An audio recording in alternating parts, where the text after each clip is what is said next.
Hello and welcome to this fourth lesson in the Introduction to Python series. Before we start, pause the video and have a look at the code on your screen. Explain to yourself in as much detail as you can exactly what each line of code on the screen does and exactly what the key command words are in each line. As I said, this is lesson 4 in the Algorithms and Programming or Introduction to Python series of work.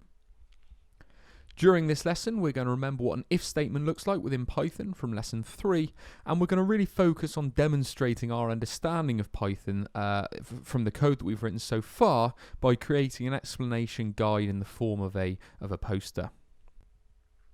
Before we start, look at the following pieces of code and either explain to a friend or yourself what you think is happening in each of these sections of code coming up. So here is the first section of code, either partner 1 or to yourself, explain in as much detail what is happening in this line, in this section of code. And now partner 2, pause the video and explain back using just what you've been told from partner 1, what's happening and what is different in this section of code. Pause the video before we move on.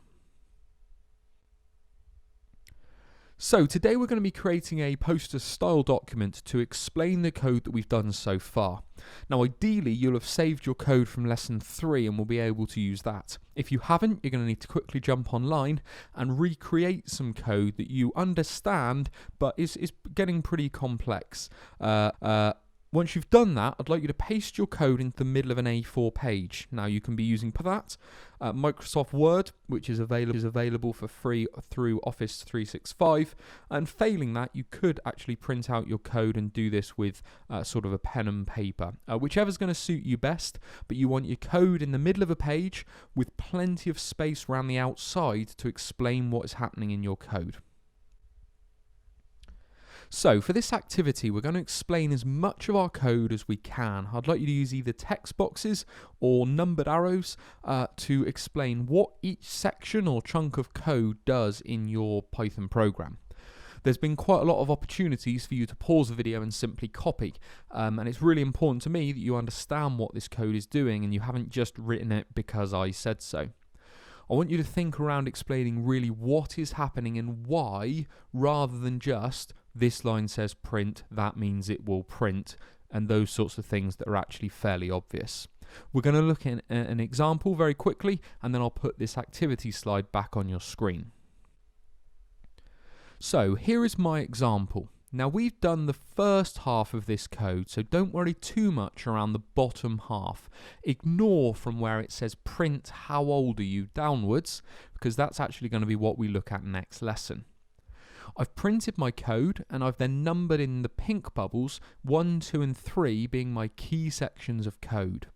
Around the outside I've then explained exactly what those sections of code do. I've also formatted the poster to use a nice background colour and some rounded rectangle text boxes. I've gone online and I've found some images that relate to artificial intelligence from the internet, and I've added a suitable title in terms of my formatting.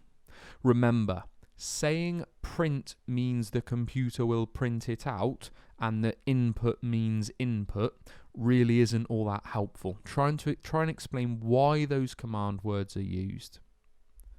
You can either pause the video at this point, looking at the example, or in a second I'll put the activity slide back on your screen. Now we're going to have pretty much the entire lesson on this one, so you've got sort of 45 minutes or so to create this poster.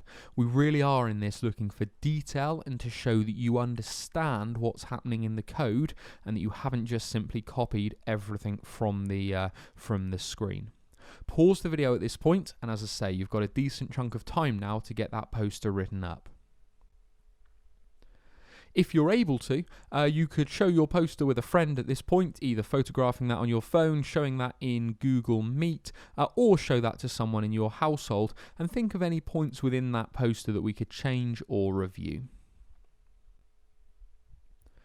So hopefully within today's lesson you have recapped what an if statement is, and you're also now able to explain your code. That ability to explain your code is really, really important, particularly when we start looking at the computer science GCSE. As always, if you have any questions, please post those in the comment section below or directly onto Google Classroom. Thank you very much.